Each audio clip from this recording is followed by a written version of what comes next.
Welcome back to The Verdict, a podcast brought to you by MLMIC Insurance Company.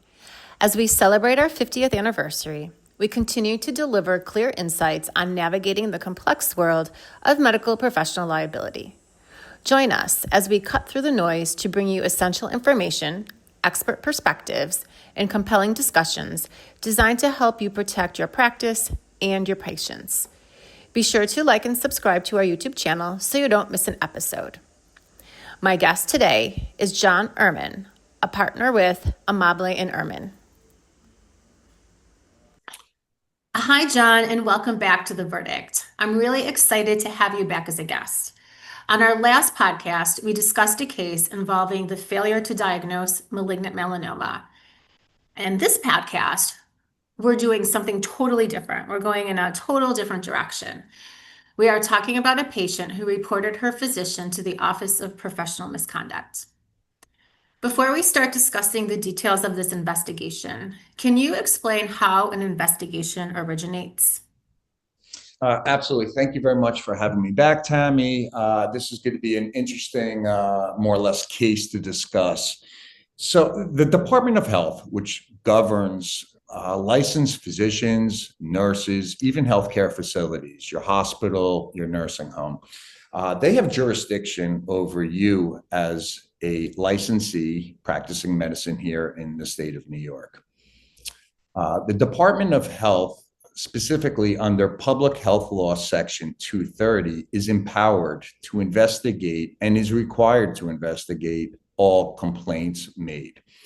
Now, the majority of these complaints are not investigated. These are complaints that a patient is upset about the waiting room having old magazines or not being seen at the scheduled time. A lot of these complaints are basically just more or less thrown out by the Department of Health. But again, keep in mind, they are required by law to investigate every single complaint. Now, of course, there's also complaints that rise to a much higher threshold. And under the public health law, specifically 230, it empowers the Department of Health, specifically the Office of Professional Medical Conduct. We as lawyers call it OPMC. Now, how does it happen? OPMC would get a complaint. The complaint would then be investigated by what's called a nurse investigator. And the nurse investigator has the full discretion to make a determination as to whether or not this investigation needs to proceed, to go forward. So if you're a physician, how does this kick off, so to say? What would happen is your office will receive a letter. The letter would be entitled Department of Health, New York State. It will even list the governor who's in office and who is the acting commissioner of the Department of Health.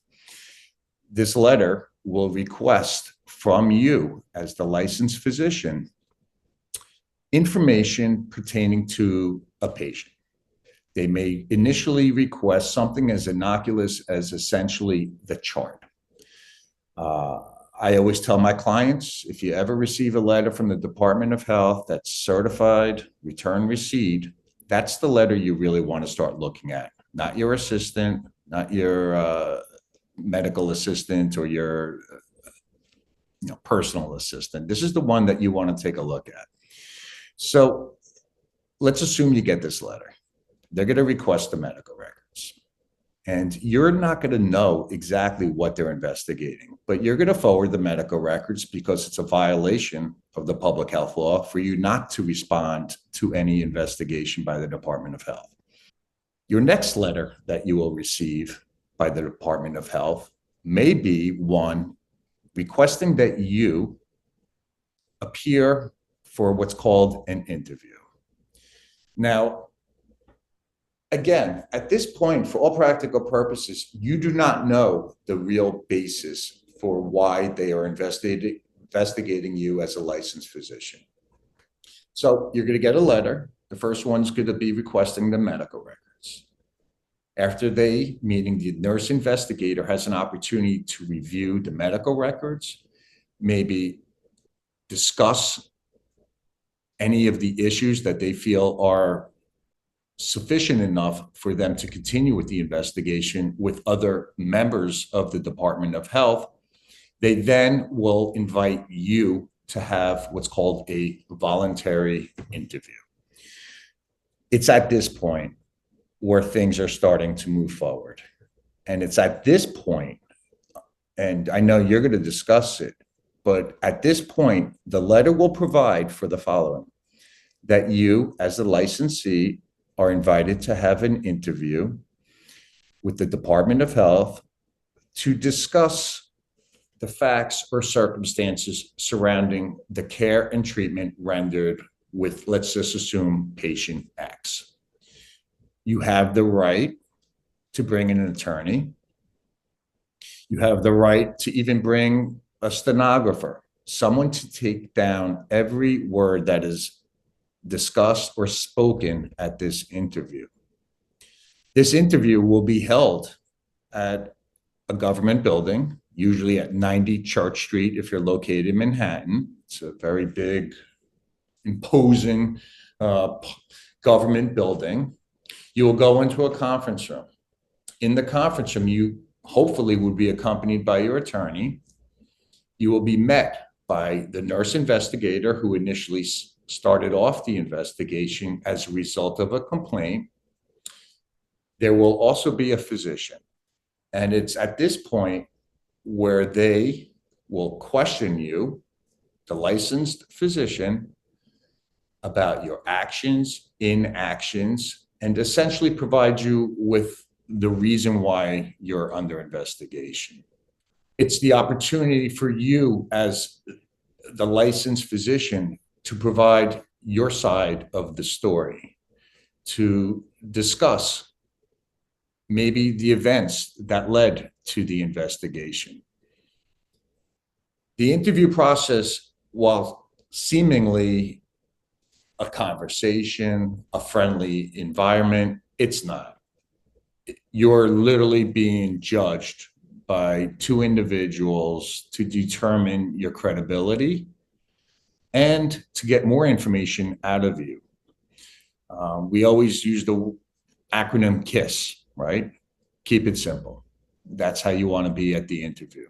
You want to be confident. You want to provide your history, your pedigree, your experience, your training, but also you want to keep it simple. Now, I guess we're pulling the cart before the horse here, right? So why would the Department of Health investigate you, a licensed physician in the state of New York? It could be as simple as negligence, meaning they find or have come to learn that you have been named in various medical malpractice lawsuits. It could be something as egregious as fraudulently writing medical records or writing improper prescriptions for opioid type of medications. It could be anything as benign as a nurse saying to an investigator or making a complaint. Remember, they have to investigate all complaints, that this physician is incompetent. They don't lack the skills. It's happened before where a surgeon was very rude to certain nursing staff. The nursing staff, understanding that complaints could be made anonymously, reported the surgeon, alleging that he was incompetent in the surgical suite, in the operating room. Of course, we all know it could be related to alcohol and drugs. Let's assume you unfortunately get picked up for a DWI, even outside of the state of New York. You pled guilty. Any criminal action against you as a licensed physician is reportable and is required to be investigated by the state of New York. The same holds true with drugs. Any conviction of a crime is an automatic investigation and likely referral for charges against you. Another thing, and it kind of holds true with like what we discussed before with the hiring of PAs or medical assistants. If you authorize a PA, physician's assistant or a medical assistant to practice beyond what they are actually licensed or allowed to do, you, as a licensed physician, could be investigated and charges could be brought against you. Doctors have said to me, they said, John, how can I be in this situation? And I say to them, simple. It's the same thing we learned when we turned 17 or 18. Your license, your driver's license, is a privilege. It's not a right. The same holds true with your medical license. It's a privilege. It's not a right. And the Department of Health is mandated by the legislature to investigate. And under the premise of patient safety, they will come hard after you. So knowing that those are the basis or the reasons why, and if you or your listeners want to look it up, it's simple. Go on Google, Yahoo, whatever you want to utilize as your search engine, type in education law 6530. It will list almost 20 or 25 different reasons why the Department of Health can investigate you and then bring on the next steps. And these are the steps you don't want. And I'm going to explain to you during this podcast what could happen to you. To make a long story short, assuming there is a disciplinary finding against you by the New York State Department of Health, it is something that will follow you for the rest of your career. Meaning, if they find that there is a reason to implement or proceed with disciplinary proceedings, which could be anything. It could be probation. It could be a fine. It could require you to have a chaperone when meeting with or evaluating female patients. It could be something as benign as having a practice monitor because they feel your record keeping is so poor, or a practice monitor to make sure that you're not overprescribing various medications. The minute you, as a licensed physician in the state of New York, have a disciplinary finding against you, again, probation, suspension, the worst of them all, revocation of your license, it follows you. And physicians say to me, well, what do you mean, John? It follows me. Well, one, it's going to be public. For the most part, these investigations are confidential, but if there is a disciplinary finding against you, it is a public document. It will be posted on the New York State Department of Health website, which means anyone can Google your name and see that you've been disciplined by the state of New York. Now, most people will say, well, I really don't care if my patients want to Google me. And if they do see it, they could always find another physician. Well, you should care, because what's going to happen is the minute there's a disciplinary finding against you, it is also entered into the National Practitioners Data Bank. This is a data bank that is national. It allows credentialing committees for hospitals, HMOs that reimburse for your patients, meaning insurance. And what will happen is you will essentially end up in a black box, meaning if you are an HMO, if you are the United Healthcares or Aetnas of the world, and you see that one of your subscribers, i.e. one of the physicians on your panel, has been disciplined by the state of New York, you're automatically off their panel, which means now, from an economic standpoint, your pool of potential patients who have reimbursable mechanisms is gone.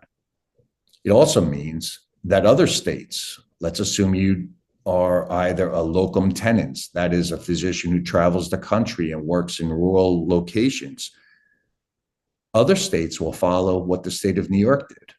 So now it limits your capability to say, okay, New York has sanctioned me or put me on probation or has asked or demanded that I have a practice monitor. Guess what? The state of North Carolina is now going to follow suit automatically. So that is the most important part of today's discussion is you as a physician have to ensure and make sure that however the proceeding goes, it is non-disciplinary in nature.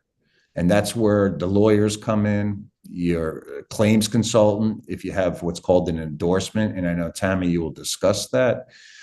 But that's the point where we become creative, where we understand that the Department of Health really wants to be the gatekeeper and ensure patient safety. And that's where we try to come up with a resolution that is tolerable for them as well as for our client, the physician. Okay, well, thanks, John, for all of that. That was so much really valuable information for our policyholders. And I think I shared with you before that I actually once attended an interview with a physician when I was working as a legal nurse consultant here in Buffalo. And I just remember how horrific it was for the doctor. It is exactly what you said, where they're really just they're asking her so many questions and just trying to like almost find evidence against her for some reason. Two things that stuck out to me, and I didn't even think about this, in my career as a legal nurse consultant, but is the stenographer. So if a physician doesn't bring their own stenographer, is there any recording of the interview, or is it just it's just on notes that the Department of Health is taking?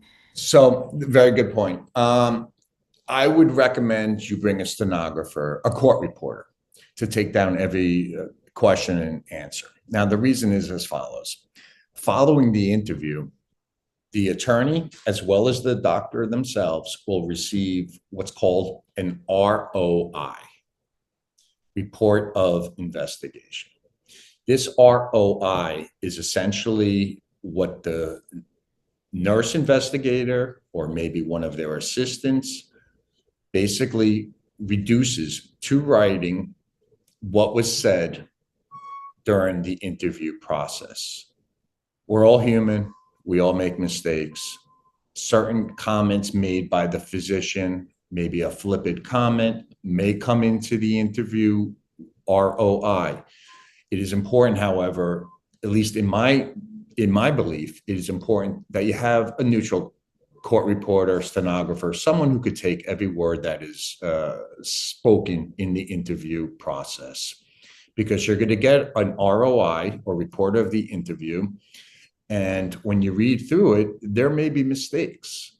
And while you, as the licensed physician or the physician's attorney, have the right to say, this is incorrect, or I did not say that, it becomes, and I hate to use the terms, he said, she said, but at the end of the day, that's why I always feel it's better off. It may cost you a couple bucks, but at least you have someone who's going to reduce everything that is said, question, answer, and you have a manuscript.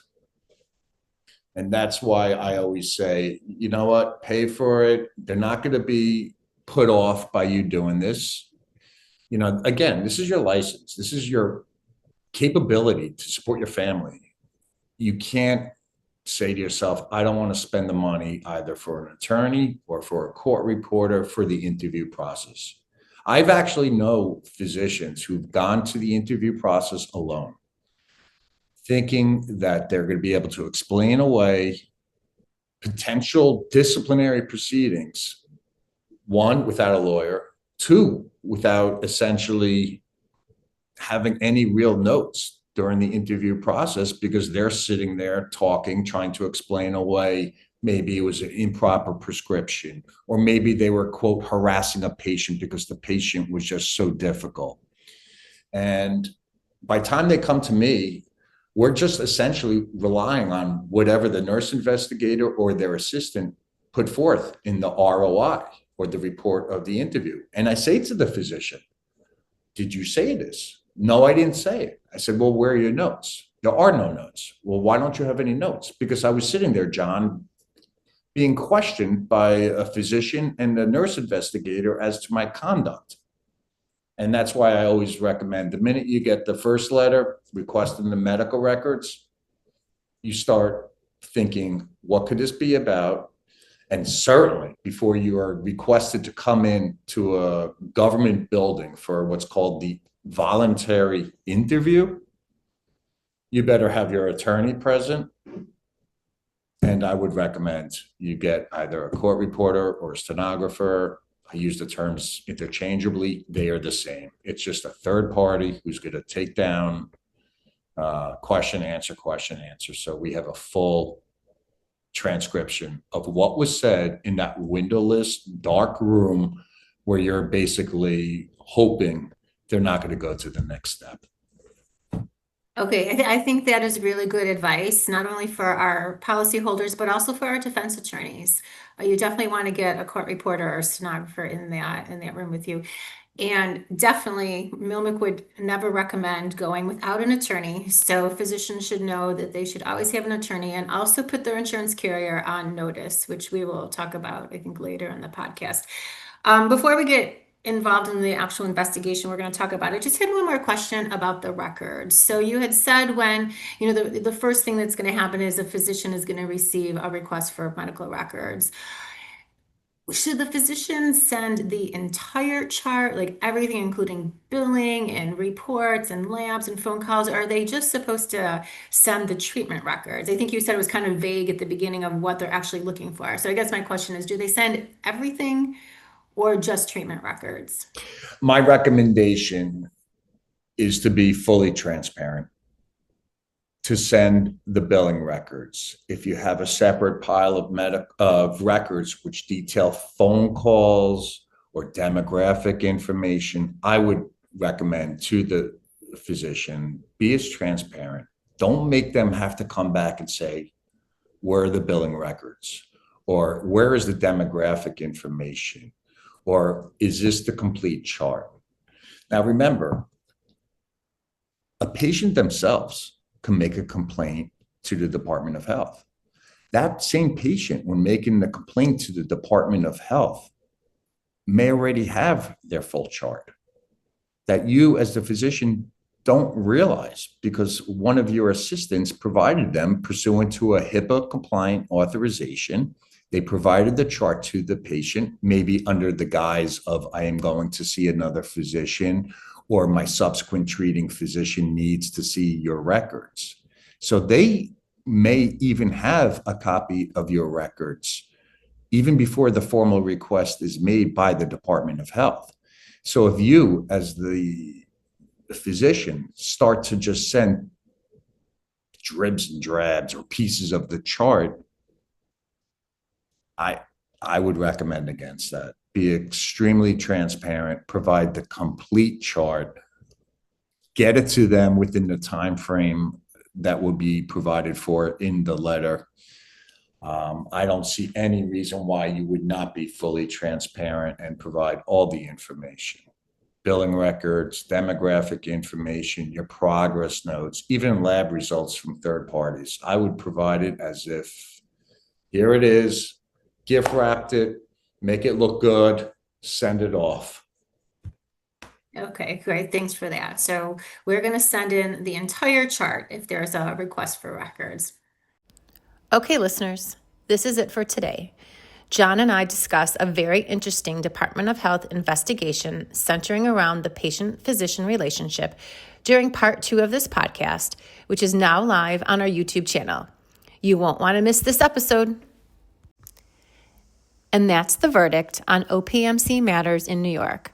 Qualifying MLMIC policyholders may purchase coverage for the cost of defending an administrative action or governmental proceeding by contacting their underwriter or directly applying for coverage at milmic.com/apply. We hope you enjoyed this episode. Follow us on Facebook, LinkedIn, Instagram, X, and YouTube to stay connected. This podcast is for general purposes only and should not be construed as medical or legal advice.